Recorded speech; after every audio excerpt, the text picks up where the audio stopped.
ಆಕಾಶವಾಣಿ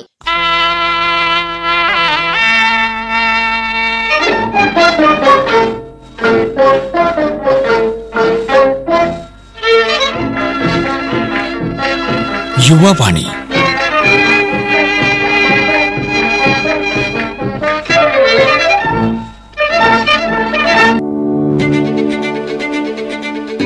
ಇಂದಿನ ಯುವವಾಣಿಯಲ್ಲಿ ಕಲಬುರಗಿಯ ಅಂತಾರಾಷ್ಟ್ರೀಯ ಕರಾಟೆ ಪಟು ಹಾಗೂ ತರಬೇತುದಾರರಾದ ಮನೋಹರ್ ಕುಮಾರ್ ಬೀರನೂರು ಹಾಗೂ ಯುವ ಕರಾಟೆ ಪಟು ಜಯಂತ್ ಮಂಜುನಾಥ್ ಭೈರಪ್ಪ ಅವರೊಂದಿಗೆ ಸಂದರ್ಶನ. ಇವರನ್ನು ಸಂದರ್ಶಿಸುವವರು ಸಂಗಮೇಶ್.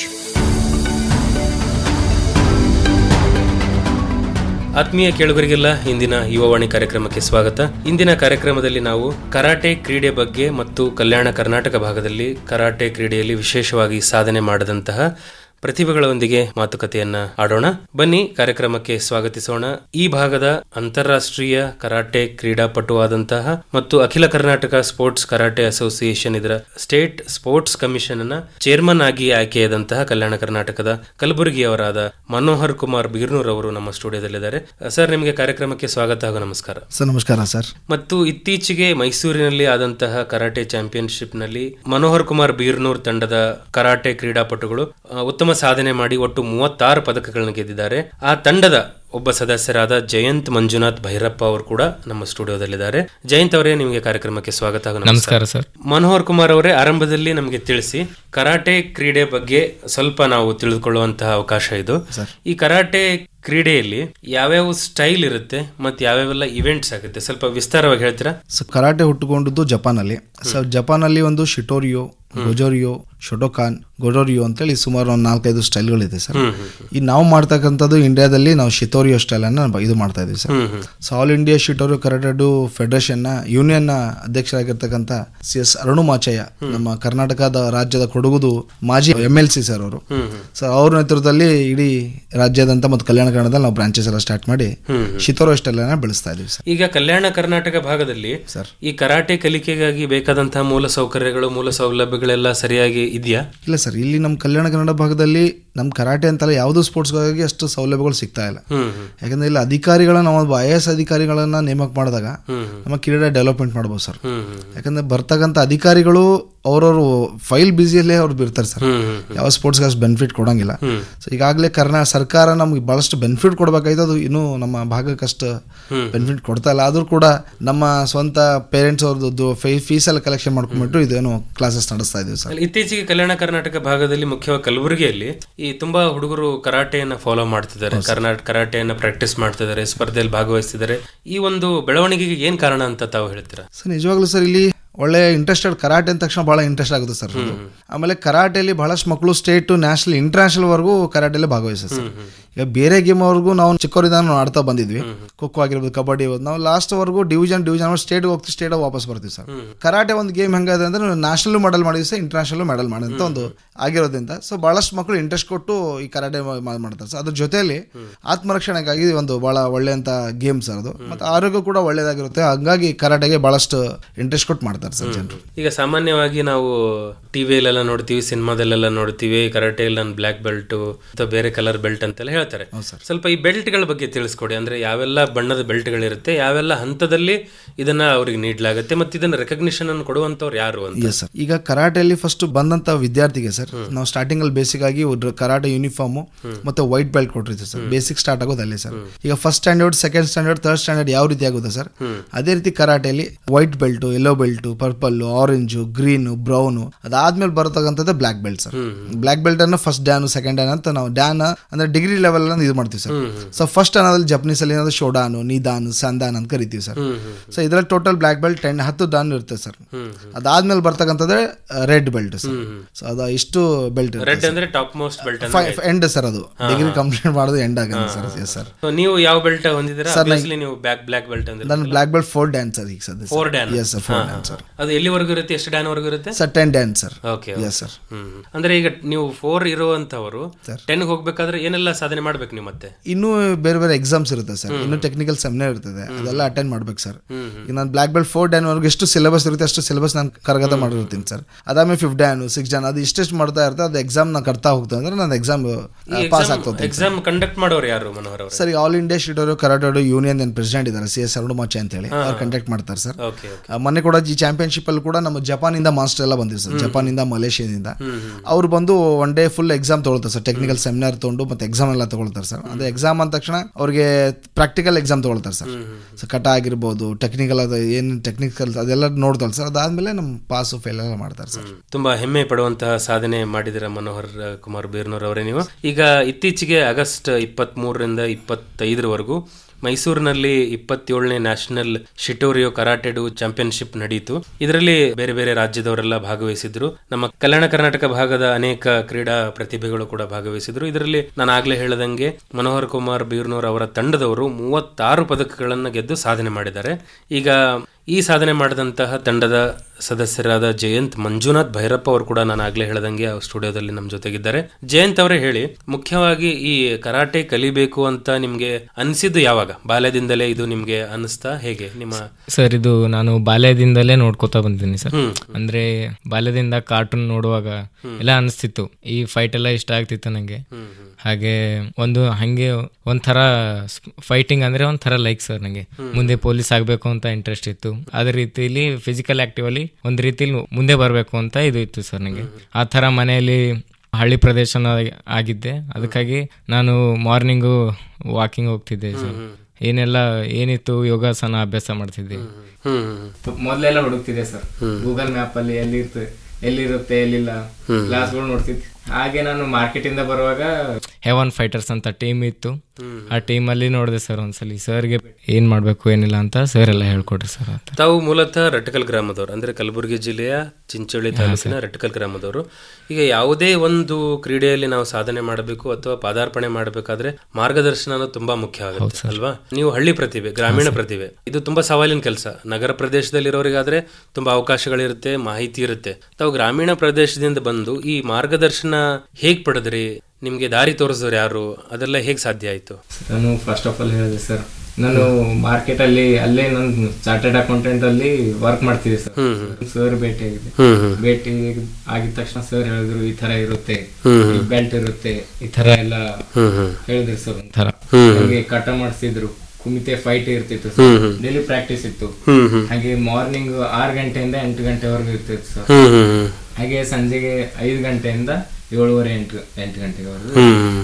ಅಂದ್ರೆ ನೀವು ನಿಮ್ಮ ಶೈಕ್ಷಣಿಕ ವಿದ್ಯಾಭ್ಯಾಸದ ಜೊತೆಗೆ ನಿಮ್ಮ ಹವ್ಯಾಸ ಆದಂತಹ ಕರಾಟೆಯನ್ನು ಕೂಡ ಸರಿಯಾಗಿ ಸಮಯ ನಿಭಾಯಿಸಿ ಅದನ್ನ ಪ್ರಾಕ್ಟೀಸ್ ಮಾಡ್ತಿದ್ರಿ.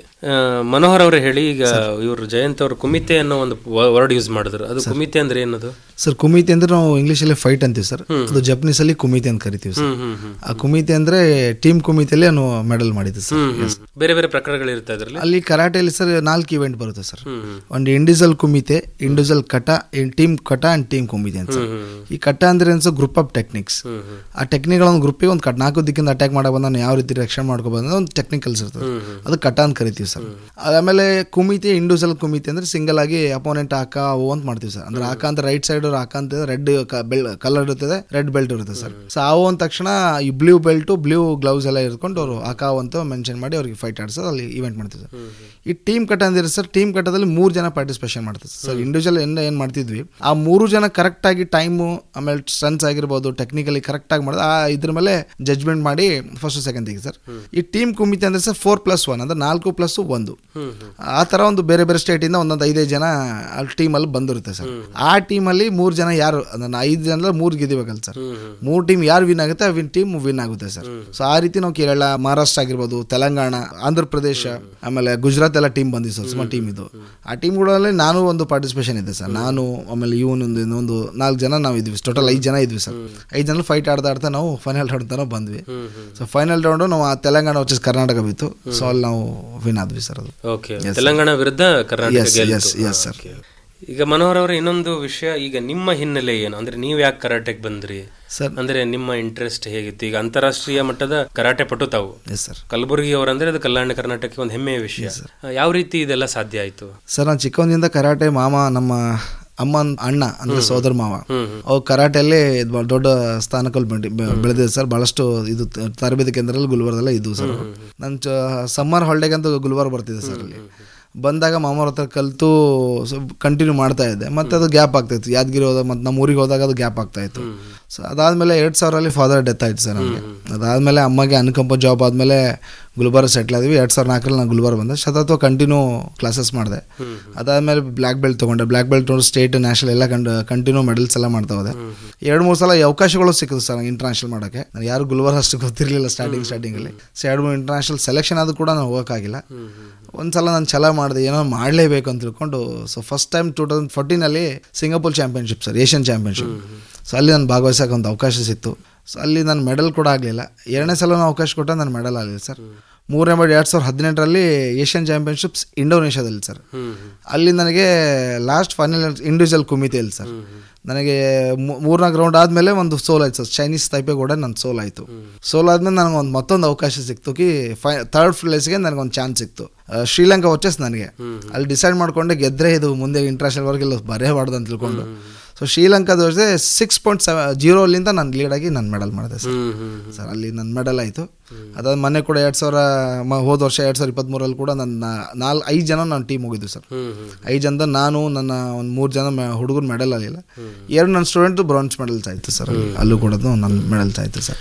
ಈಗ ಈ ಕರಾಟೆ ಚಾಂಪಿಯನ್ಶಿಪ್ನಲ್ಲಿ ಸರ್ ವಾರ್ಷಿಕವಾಗಿ ಇಂತಿಷ್ಟೇ ಅಂತ ಟೂರ್ನಮೆಂಟ್ಗಳು ಆಲ್ ಓವರ್ ವರ್ಲ್ಡ್ ಅಥವಾ ಆಲ್ ಓವರ್ ಇಂಡಿಯಾ ಆಗ್ತಾ ಇರುತ್ತೆ ಸರ್. ಈಗ ಫೆಡರೇಷನ್ ಈಗ ಹೆಂಗಾಗಿದೆ ಅನ್ಸ ಕರಾಟೆ ಅಂದ್ರೆ ಈಗ ಹೇಳದಲ್ಲ ಸರ್, ಬೇರೆ ಬೇರೆ ಸ್ಟೈಲ್ ಇದೆ. ಕೆಲವು ಆ ಸ್ಟೈಲಿಂದ ಎಫ್ಲೇಷನ್ ತಗೊಳ್ತಾರೆ ಸರ್. ಎಫ್ಲೇಷನ್ ತಗೊಂಡು ಅವರ ಸಂಸ್ಥೆಯಿಂದ ಕಾಂಪಿಟೇಷನ್ಸ್ ಎಲ್ಲ ಮಾಡ್ತಾರೆ ಸರ್. ಕೆಲವು ಇಂಟ್ರೆಸ್ಟೆಡ್ ಇದ್ದು ಮಕ್ಕಳಲ್ಲಿ ಹೋಗಿ ಭಾಗವಹಿಸಿ ಮೆಡಲ್ ಮಾಡ್ಕೊಂಡ್ಬಾರ್ದು. ಬಟ್ ನಾವು ಮಾಡ್ತಕ್ಕಂಥ ರಿಕಗ್ನೈಸ್ ಕಾಂಪಿಟೇಷನ್ ಅಷ್ಟೇ ಸರ್. ಒಂದು all India Shitoryu karate union competition attend ಮಾಡ್ತೀವಿ ಸರ್. ಅದಾದ್ಮೇಲೆ ಬರ್ತಕ್ಕಂಥ ಸ್ಕೂಲ್ ಗೇಮ್ಸ್ ಆಗಿರ್ಬೋದು, PU ಗೇಮ್ ಆಗಿರ್ಬೋದು, ಯೂನಿವರ್ಸಿಟಿ ಗೇಮ್ ಆಗಿರ್ಬೋದು. ಸೊ ನಮ್ಮ ಮಕ್ಕಳಿಗೆ ಯಾವ ಬೆನಿಫಿಟ್ ಆಗ್ತಂತ ಮಾತ್ರ ನಾವು ಕಾಂಪಿಟೇಷನ್ ಅಟೆಂಡ್ ಮಾಡಿ. ಯಾಕಂದ್ರೆ ಎಲ್ಲ ಕಾಂಪಿಟೇಷನ್ ಅಟೆಂಡ್ ಮಾಡ್ಬೋದು ಸರ್. ನಮ್ಮ ಭಾಗದಲ್ಲ ಕಾಂಪಿಟೇಷನ್ ಮಕ್ಕಳಂದ್ರೆ ಯಾವುದೋ ಫೀಸ್ಗೋಸ್ಕರ ಸ್ವಲ್ಪ ಅಷ್ಟು ಹಿಂದೆ ಮುಂದೆ ಇದು ಮಾಡ್ತಾರೆ ಸರ್. ಅಂದ್ರೆ ಫೀಸ್ ಅಷ್ಟು ಕೊಡೋಪ್ಲೇ ಇರಲ್ಲ ಸರ್.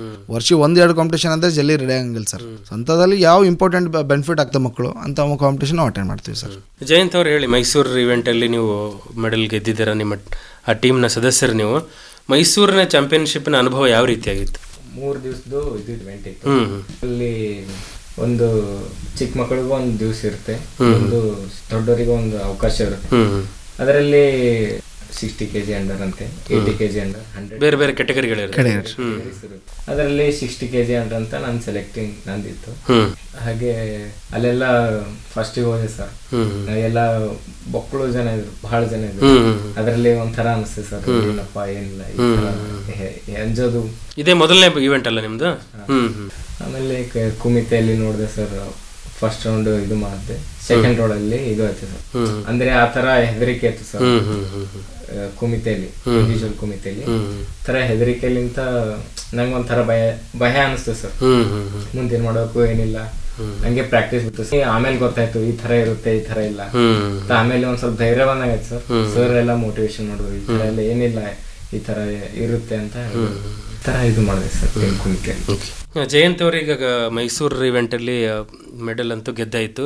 ಮುಂದೆ ಏನೆಲ್ಲ ಸಾಧನೆ ಮಾಡಬೇಕು, ಏನೆಲ್ಲ ಗುರಿಗಳನ್ನ ಕರಾಟೆ ಕ್ರೀಡೆಯಲ್ಲಿ ಸಾಧನೆ ಮಾಡಬೇಕಂತ ಹೊಂದಿದ್ದೀರಿ? ರೀಸೆಂಟಾಗಿ ಪದವಿಯನ್ನು ಕೂಡ ಮುಗಿಸಿದ್ದೀರಾ, ಕರಾಟೆ ಕೂಡ ಪ್ಯಾರಲಲ್ಲಿ ಮ್ಯಾನೇಜ್ ಮಾಡ್ತಿದ್ದೀರಾ.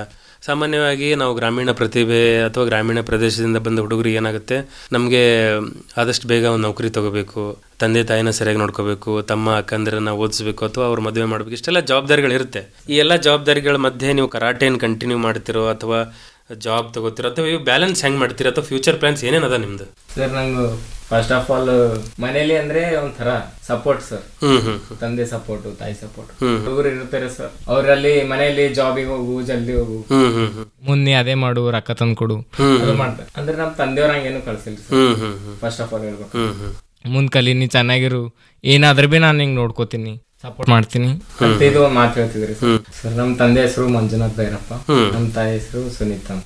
ಯಾವ ರೀತಿ ಸಹಕಾರ ಕೊಟ್ಟರು ಅವ್ರು ನಿಮ್ಗೆ? ಸರ್ ಅವರೆಲ್ಲ, ತಂದೆ ಟ್ಯಾಕ್ಸಿ ಡ್ರೈವರ್ ಸರ್, ತಾಯಿ ಹೊಲಿಗೆ ಮಷಿನ್, 2-3 ಹೇಳ್ಕೊಡ್ತಾರೆ ಸರ್. ಅದು ಅಂದ್ರೆ ಆ ತರ ನಮ್ಮ ತಂದೆಯವರು ಸಪೋರ್ಟ್ ಸರ್. ಅಂದ್ರೆ ನೀನೇನಾದ್ರೂ ಸಾಧನೆ ಮಾಡಪ್ಪ, ನಿನ್ ಬೆನ್ನಿಗೆ ನಾನು ಇದ್ದೀನಿ ಅಂತ ನಿಮ್ಮ ತಂದೆಯವರು ಹೇಳಿದ್ದಾರೆ. ಈಗ ಮನೋಹರ್ ಸರ್ ಹೇಳ್ರಿ, ಈಗ ಈ ತರ ಕಲ್ಯಾಣ ಕರ್ನಾಟಕ ಭಾಗದಲ್ಲಿ ತುಂಬಾ ಗ್ರಾಮೀಣ ಪ್ರತಿಭೆಗಳು ನಿಮ್ಮಲ್ಲಿ ಬರ್ತಾರೆ, ಕೋಚಿಂಗ್ ತಗೋಬೇಕಂತ ಬರ್ತಾರೆ, ಅಂದ್ರೆ ಹೆಚ್ಚಿನ ಮಟ್ಟದಲ್ಲಿ ಸಾಧನೆ ಮಾಡಬೇಕು ಅಂತ ಬರ್ತಾರೆ. ಇದೊಂದು ದೊಡ್ಡ ಸವಾಲಿನ ಕೆಲಸ ನಿಮ್ಗೂ ಕೂಡ. ಅವರು ರೈಟ್ ಟೈಮಲ್ಲಿ ಅವ್ರಿಗೆ ಫೀಸ್ ಕೊಡೋದು ಆಗ್ಲಿಕ್ಕಿಲ್ಲ, ಆದ್ರೂ ನೀವು ಅವ್ರನ್ನ ಮುಕ್ತವಾಗಿ ಅವಕಾಶ ಕೊಡ್ತೀರಿ, ಅವ್ರನ್ನ ಸರಿಯಾಗಿ ಮಾರ್ಗದರ್ಶನ ಮಾಡ್ತೀರಿ. ಇದೆಲ್ಲ ಹೇಗೆ ಸಾಧ್ಯ ಆಗ್ತಿದೆ ಸರ್? ಈಗ ನಿಜವಾಗ್ಲೂ ಸರ್, ಇದು ನಾವು ಬೇರೆ ಬೇರೆ ಕ್ಲಾಸಸ್ ಸ್ಕೂಲೆಲ್ಲ ವರ್ಕ್ ಮಾಡ್ತೀವಿ, ಹಂಗೆ ಏನೋ ನಂಗೆ ದುಡ್ಡು ಬರ್ತಾ ಇರ್ತದೆ, ನಾನು ನಡೆಸ್ತಾ ಇದ್ದೇನೆ ಸರ್. ಈಗ ಮಾರ್ಕೆಟಲ್ಲಿ ಒಂದು ಹಾಲ್ ತೊಗೊಂಡಿನಿ ಸರ್, ನಾನು ಬ್ರಾಂಚ್ ಸೂಪರ್ ಮಾರ್ಕೆಟ್ ಗುಲ್ಬರ್ಗದಲ್ಲಿ. ಅಲ್ಲಿ ತೊಗೊಂಡಿರೋ ಉದ್ದೇಶ ಏನಪ್ಪ ಅಂದ್ರೆ, ನನಗೆ ಯಾರು ಫೀಸ್ ಕೊಡ್ತಾನೆ ಯಾರಿಗೂ ಇಲ್ಲಿ ತನಕ ಫೀಸ್ ಕಳಿಯಲ್ಲ ಸರ್. ಲಾಸ್ಟಿಗೆ ಒಂದು ಕ್ಲಾಸ್ ತೊಗೊಂಡು ಬ್ರೇಕಪ್ ಮಾಡಬೇಕಾದ್ರೆ ಒಂದು ಫೀಸ್ ಪೇ ಮಾಡಂತ ಹೇಳ್ಬಿಡ್ತೀವಿ ಅಷ್ಟೇ. ಇಲ್ಲಿ ತನಕ ಯಾರನ್ನ ಫೋರ್ಸ್ ಮಾಡಿಲ್ಲ, ಏನೂ ಕೇಳಿಲ್ಲ ಸರ್. ನನಗೆ ಎಷ್ಟೋ ಮಕ್ಕಳಿಗೆ ಏನೋ ಸಾಧನೆ ಮಾಡಬೇಕು, ಯಾಕಂದ್ರೆ ನಾನು ಸ್ಪೋರ್ಟ್ಸಿಂದ ಭಾಳ ಕಷ್ಟ ಅನುಭವಿಸಿದ್ದೀನಿ, ಏನೋ ಮಾಡಿದ್ದೀನಿ. ಸೊ ಈ ಕರಾಟೆದಾಗ ಏನಾಗ್ತದೆ ಸರ್, ನನಗೆ ಈ ಕರಾಟೆ ಗೇಮಲ್ಲಿ ಇದೆ ಕರಾಟೆ ಬಗ್ಗೆ ಮಾತಾಡ್ತಾ ಇದ್ದೀನಿ. ಈಗ ಮಕ್ಕಳು ಎಜುಕೇಷನ್ ಮಾಡೋಂಥ ಮಕ್ಕಳು ಬರೀ ಎಜುಕೇಷನ್ ಅಷ್ಟೇ ನಾವು ಇಂಪಾರ್ಟೆಂಟ್ ಕೊಡ್ತಾ ಇದ್ದೀವಿ ಸರ್. ಸ್ಪೋರ್ಟ್ಸಿಗೆ ನಾನು ಹೆಚ್ಚಿಗೆ ನಮ್ಮ ಕಲ್ಯಾಣ ಕರ್ನಾಟಕ ಭಾಗದಲ್ಲಿ ಸ್ಪೋರ್ಟ್ಸಿಗೆ ಒಟ್ಟೆ ಅದ್ರ ಬಗ್ಗೆ ಇಂಪಾರ್ಟೆನ್ಸ್ ಕೊಡಂಗಿಲ್ಲ ಸರ್, ಯಾರು ಶಾಲಾ ಕಾಲೇಜ್ ಮಕ್ಕಳು ಆಗಿರ್ಬೋದು. ಅದರಿಂದ ಎಷ್ಟು ಬೆನಿಫಿಟ್ ಇದೆ. ಒಂದೊಂದು ಸ್ಪೋರ್ಟ್ಸ್ ಕೋಟಾ ಅಂತ ಬರುತ್ತೆ, ಸ್ಪೋರ್ಟ್ಸ್ ಕೋಟಲ್ಲಿ ಬೆನಿಫಿಟ್ ಇದೆ. ಮತ್ತೊಂದು ಇನ್ನೊಂದೇನೋ ಆರ್ಟಿಕಲ್ 371 ಕೂಡ ನಮ್ಗೆ ಬೆನಿಫಿಟ್ ಇದೆ ಸರ್. ಈಗ ಸ್ಪೋರ್ಟ್ಸ್ ಕೋಟಾ ಜಾಬ್ ಅಂದಾಗ ಕರ್ನಾಟಕದ ಜಾಬ್ ಬರುತ್ತೆ ಸರ್, ಮತ್ತೆ 370 ಇದರೊಳಗೆ ನಮ್ಗೆ ಪೋಸ್ಟ್ ಜಾಬ್ ಬರುತ್ತೆ. ಈಗ ಸ್ಕೂಲ್ ಗೇಮ್ಸ್ ಬರುತ್ತೆ ಸರ್, ಸ್ಕೂಲ್ ಗೇಮ್ಸ್ ಆದ್ಮೇಲೆ ಅಥವಾ PU ಗೇಮ್ ಇದೆ ಸರ್, ಇವು ಸ್ಟೇಟ್ ಸೆಲೆಕ್ಷನ್ ಆಗಿ ಸ್ಕೂಲ್ ಗೇಮ್ಸ್ PU ಗೇಮ್ ಅಲ್ಲಿ state selection just national just participation ಆದ್ರೆ ಸಾಕು ಸರ್. ಇವ್ರಿಗೆ medical engineers free seats sir. ಅದ್ರ ಜೊತೆಲಿ ಜಾಬ್ಗೂ ಕೂಡ ಇವ್ರಿಗೆ ಫಸ್ಟ್ ಪ್ರಿಫರೆನ್ಸ್ ಕೊಡ್ತಾರೆ ಸರ್. ನೆಕ್ಸ್ಟ್ ಬರ್ತಕ್ಕಂಥದ್ದು ಮುಗಿದು ಅದು ಅಲ್ಲೇನೂ ಮೆಡಲ್ ಆಗಿಲ್ಲಪ್ಪ ಅಂದರೆ ನೆಕ್ಸ್ಟ್ ಬರ್ತಕ್ಕಂಥದ್ದು ಯೂನಿವರ್ಸಿಟಿ ಗೇಮ್ ಸರ್. ಯಾವುದು ಯೂನಿವರ್ಸಿಟಿ ಗೇಮ್ಸ್ ಅಲ್ಲೂ ಕೂಡ ನಾವು ಭಾಗವಹಿಸ್ಬೋದು ಸರ್. ಅಲ್ಲೂ ಕೂಡ ಜಸ್ಟ್ ಈಗ ಅಲ್ಲಿ ಜೂನಲ್ ಲೆವೆಲ್ ಆಗುತ್ತೆ, ಮುಂಚೆ ಒಂದು ನ್ಯಾಷನಲ್ ಅಂತ ಎಲ್ಲ ಒಮ್ಮೆ ಮಾಡ್ತೀವಿ ಸರ್ ಆಲ್ ಯೂನಿವರ್ಸಿಟಿ ಎಲ್ಲ. ಸೊ ಈಗ ಜೂನಲ್ ಅಂತ, ನಾರ್ತ್ ಜೂನಲ್ ಅಂತ ಈಗ ಸಪ್ರೇಟ್ ಮಾಡಿ ಆಮೇಲೆ ಅದೇ ಟಾಪ್ 16 ಅಂತ ಸ್ಕೇಲ್ ಇಂಡಿಯಾ ರೂಲ್ ಪ್ರಕಾರ ಟಾಪ್ 16 ತೆಗಿತಾರೆ ಸರ್. ಆ ಈವೆಂಟ್ಗಳಲ್ಲಿ ಟಾಪ್ 16 ಅಂತ ತೆಗೆದು ಬಾಯ್ಸ್ ಆಗಿರ್ಬೋದು ಗರ್ಲ್ಸ್ ತೆಗೊಂಡು ಮತ್ತೆ ಅವ್ರು ನ್ಯಾಷನಲ್ ಲೆವೆಲ್ ಯೂನಿವರ್ಸಿಟಿ ಚಾಂಪಿಯನ್ಸ್ ಮಾಡೋದು. ಅಲ್ಲೂ ಕೂಡ ಟಾಪ್ 16 ಮೆಡಲ್ ಮಾಡಿದ್ದಾರೆ ಸರ್. 100% ಅವ್ರಿಗೆ ಜಾಬ್ ಆಗೋ ಚಾನ್ಸಸ್ ಇದೆ ಸರ್. ಈಗ ಆಲ್ರೆಡಿ ನಾವು ಅಕ್ಕಮದಿ ವುಮೆನ್ಸ್ ಯೂನಿವರ್ಸಿಟಿ ಬಿಜಾಪುರಲ್ಲಿ ನಾನು 4 ಬಾರಿ ಈಗ ಕೋಚ್ ಆಗಿ ಹೋಗಿದ್ದೀನಿ ಸರ್. ಅಲ್ಲಿ ನನ್ನ ಮಕ್ಕಳೀಗ 2 ಸ್ಟೂಡೆಂಟ್ಸ್ ಕೂಡ ಮೆಡಲ್ ಮಾಡಿ ಈಗ ಆ ಯೂನಿವರ್ಸಿಟಿಯಲ್ಲಿ ಕೂಡ ಒಂದು ಫೋಟೋ ಕೂಡ ಇದೆ. ಬಹಳ ಖುಷಿ ಆಗುತ್ತೆ ನಮಗೊಂದು ಆ ಸಾಧನೆ ಮಾಡಿ ಅಂತೇಳಿ. ಈ ತರ ಎಲ್ಲ ಬೆನಿಫಿಟ್ ಆಗುತ್ತೆ ಸರ್ ಮಕ್ಕಳಿಗೆ ಸರ್. ಈಗ ತಾವಾಗಲೇ ಹೇಳ್ತಿದ್ರಿ ಪಠ್ಯಕ್ರಮದಲ್ಲಿ ಕ್ರೀಡೆಯನ್ನು ಸೇರಿಸಬೇಕು, ಇದರಿಂದ ವಿದ್ಯಾರ್ಥಿಗಳ ಒಂದು ಸಮಗ್ರ ವ್ಯಕ್ತಿತ್ವ ವಿಕಾಸ ಆಗುತ್ತೆ ಅಂತ.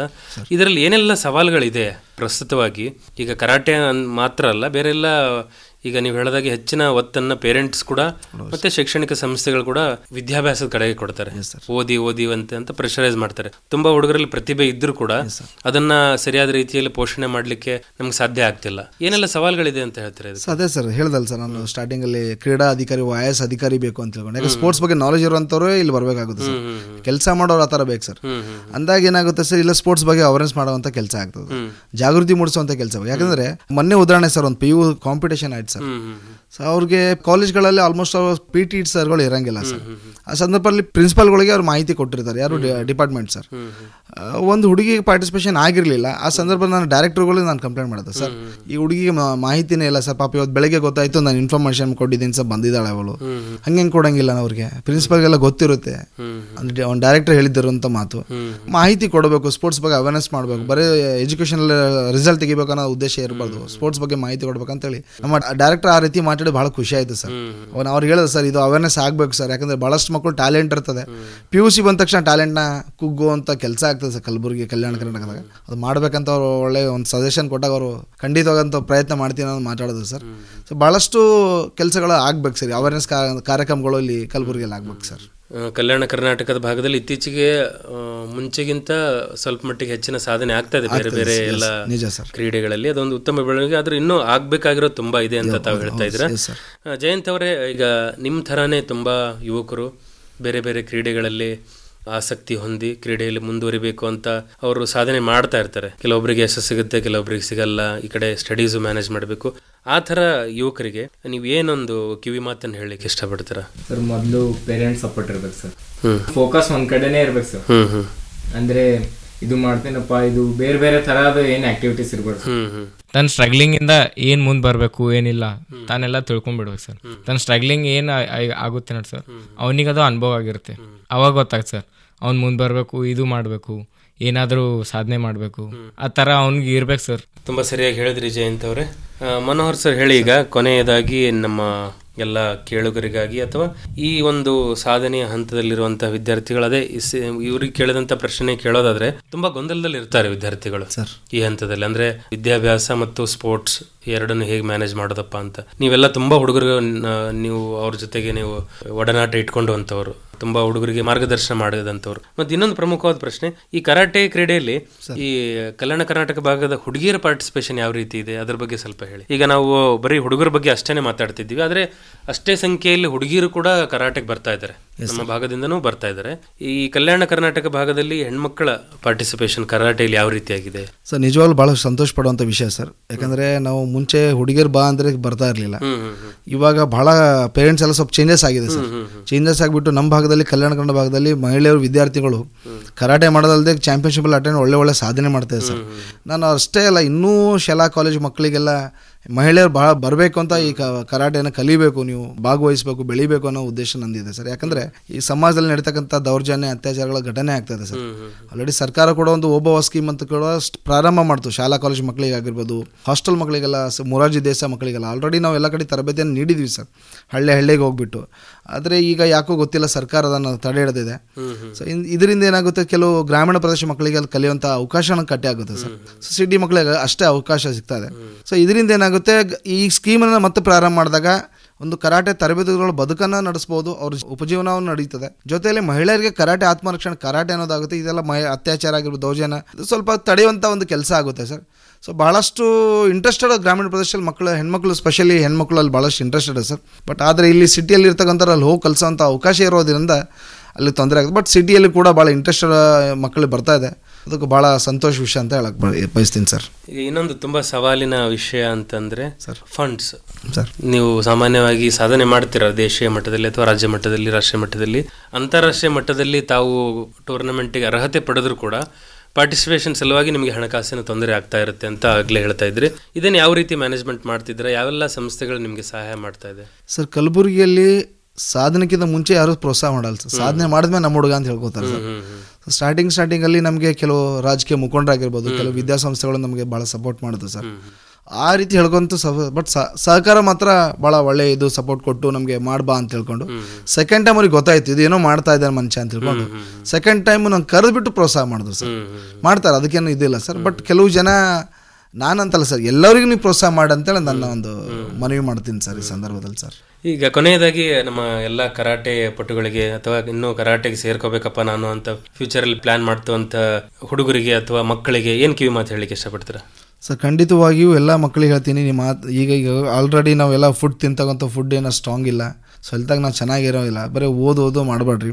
ಜೊತೆಲಿ ನೀವು ಕರಾಟೆ ಅಂತಲ್ಲ, ಯಾವುದೇ ಗೇಮನ್ನು ಭಾಗವಹಿಸ್ರಿ, ಎಲ್ಲ ಗೇಮನ್ನು ಪಾರ್ಟಿಸಿಪೇಷನ್ ಮಾಡಿರಿ. ಅಲ್ಲಿಂದ ಗೇಮಿಂದ ನಿಮಗೆ ಭಾಳ ಬೆನಿಫಿಟ್ ಇದೆ. ಮುಂದೆ ಎಜುಕೇಷನ್ ಜೊತೆಲಿ ಕ್ರೀಡಾ ಇಲಾಖೆಯಿಂದ ಭಾಳ ಬೆನಿಫಿಟ್ ಕೂಡ ಜಾಬ್ ಸಿಗುತ್ತದೆ. ಈಗ ಆಲ್ರೆಡಿ ಸರ್ಕಾರ ಕೂಡ ಪ್ರತಿ ಇಲಾಖೆ 2% ಜಾಬ್ ಕೂಡ ನಮಗೆ ನೇಮಕ ರಿಸರ್ವೇಷನ್ ಮಾಡಿದೆ ಸರ್. ಸೊ ಒಳ್ಳೆ ಬೆನಿಫಿಟ್ ಇದೆ. ಎಲ್ಲರೂ ಕೂಡ ಕ್ರೀಡೆ ಭಾಗವಹಿಸಿ, ಕ್ರೀಡೆಯಲ್ಲಿ ಸಾಧನೆ ಮಾಡಿ ಅಂತ ಈ ಸಂದರ್ಭದಲ್ಲಿ ಹೇಳಕ್ಕೆ ಇಷ್ಟಪಡ್ತೀನಿ ಸರ್. ತುಂಬ ಧನ್ಯವಾದಗಳು ಮನೋಹರ್ ಕುಮಾರ್ ಬೀರ್ನೂರ್ ಹಾಗೂ ಜಯಂತ್ ಮಂಜುನಾಥ್ ಭೈರಪ್ಪ ಅವರೇ ಇಲ್ಲಿ ನಮ್ಮ ಸ್ಟುಡಿಯೋವರೆಗೂ ಬಂದು ಕರಾಟೆ ಕ್ರೀಡೆ ಬಗ್ಗೆ ಸಮಗ್ರವಾಗಿ ಮಾಹಿತಿಯನ್ನು ಮಾಡಿಕೊಟ್ರಿ ಮತ್ತು ನೀವು ಏನೆಲ್ಲ ಸಾಧನೆ ಮಾಡಿದ್ದೀರಾ ಅದೆಲ್ಲ ನಮ್ಮ ಕೇಳುಗರಿಗೆ ತಿಳಿಸ್ಕೊಟ್ರಿ. ಕಲ್ಯಾಣ ಕರ್ನಾಟಕ ಭಾಗದ ಪ್ರತಿಭೆಗಳಾದ ನೀವು ಇನ್ನೂ ಹೆಚ್ಚಿನ ಮಟ್ಟದಲ್ಲಿ, ಅಂತಾರಾಷ್ಟ್ರೀಯ ಮಟ್ಟದಲ್ಲಿ ಸಾಧನೆ ಮಾಡಿ ನಮ್ಮ ಕರ್ನಾಟಕದ ಭಾರತದ ಹೆಸರನ್ನು ಪ್ರಪಂಚದಲ್ಲಿ ಇನ್ನೂ ಎತ್ತರಕ್ಕೆ ತೆಗೆದುಕೊಂಡು ಹೋಗ್ರಿ ಅಂತ ಹೇಳ್ತಾ ನಮ್ಮ ಕಾರ್ಯಕ್ರಮದಲ್ಲಿ ಭಾಗವಹಿಸಿದ್ದಕ್ಕೆ ನಿಮ್ಮಿಬ್ಬರಿಗೂ ಅನಂತವಾದ ಧನ್ಯವಾದಗಳನ್ನ ಎಲ್ಲ ಕೇಳುಗರ ಪರವಾಗಿ ತಿಳಿಸ್ತಾ ಇದ್ದೀನಿ. ಧನ್ಯವಾದಗಳು. ಧನ್ಯವಾದಗಳು. ಇದುವರೆಗೆ ಇಂದಿನ ಯುವವಾಣಿಯಲ್ಲಿ ಕಲಬುರಗಿಯ ಅಂತಾರಾಷ್ಟ್ರೀಯ ಕರಾಟೆ ಪಟು ಹಾಗೂ ತರಬೇತುದಾರರಾದ ಮನೋಹರ್ ಕುಮಾರ್ ಬಿರನೂರು ಹಾಗೂ ಯುವ ಕರಾಟೆ ಪಟು ಜಯಂತ್ ಮಂಜುನಾಥ್ ಭೈರಪ್ಪ ಅವರೊಂದಿಗೆ ಸಂದರ್ಶನ ಕೇಳಿದಿರಿ. ಇವರನ್ನು ಸಂದರ್ಶಿಸಿದವರು ಸಂಗಮೇಶ್.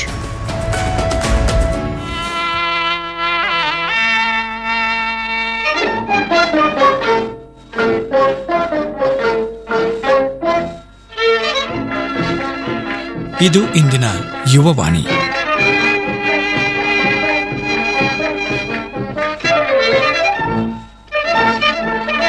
ಇದು ಆಕಾಶವಾಣಿ ಕಲಬುರಗಿ ಕೇಂದ್ರದ ಕೊಡುಗೆ.